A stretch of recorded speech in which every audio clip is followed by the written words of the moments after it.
you and I would both agree, of course. And I was fortunate enough to talk to a lot of your former teammates and guys during that era and guys who played for Shane Beamer, under Shane Beamer, no Shane Beamer. We're all happy he got the opportunity. You know, South Carolina, I think, thinking outside of the box, not going with the cookie cutter, Hugh Freeze, Billy Napier, all the names that were kind of flying around. I'm really glad. And again, I talked to your former teammate just last week or 2 weeks ago, Andy Boyd. We talked about, we went and got our guy. Maybe this hire wouldn't have made sense for this team or that, but they're not us. You know, the University of South Carolina is unique. There's a unique challenge, and getting a guy in there like Shane Beamer, who has built it, who's seen it at its best. I mean, we're talking about a guy that was literally on, literally on staff when South Carolina went to the 2010 SEC championship when they won the SEC East. He recruited some of the best players in school history. And you talked about, again, your interaction when you wrote him a note and he wrote back. And I think that also just kind of speaks to the guy that Shane Beamer is. I mean, he is, you know, we're seeing it on social media right now. The overall vibe around Gamecock football it's just as high as it's ever been. Like you said, it feels like kind of back to when Steve Spurrier got there and the culture is being reinstated. Just talk about Shane Beamer, getting to know him as a player. I know he was doing his things with special teams and I think defense a little bit here and there, but mainly special teams. But getting to know him as a player, what Shane Beamer was like on campus when you were there for the 2 years that you knew him, and when you found out he got the job, just how excited you were and how excited you are for the future of Gamecock football. Yeah, I mean, a lot of thoughts about that. I would say as soon as the announcement was made, I reconnected with so many guys that played together, and so I think more than anything, my generation of player is excited about that. Andy Boyd, obviously, I got to shout out to him. He's a fellow Concord Spider, was a big brother to me while I was there.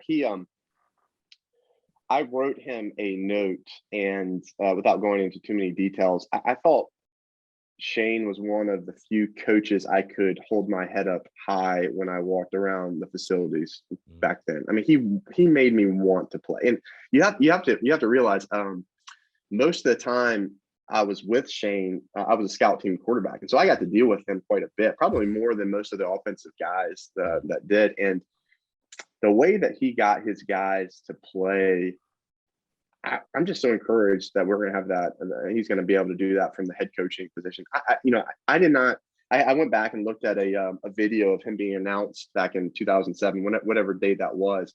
Dude, that guy looked so young. I don't know how old he was, but certainly a lot younger than I was, or I am now, when he was put in that position with Coach Spurrier and what he was able to accomplish. I didn't think of him much as an X's and O's guy. I mean, but I think South Carolina was his first big gig. I thought of him as a guy that you were going to break your back for. And so I mean, it's been 11 years. He's been under some awesome coaches. So the X's and O's are going to come with that no matter what, in my opinion. But what we have in him now is a guy that he's going to get 100 guys to play as hard as they can, and he's going to rally the troops. I didn't think there was a chance that he would write me a note back. I can't imagine what his mailbox looks like these days, and the fact that he did just made it, made me that much more anxious to get back and support him. And I think we need to give him time. We need to give him time.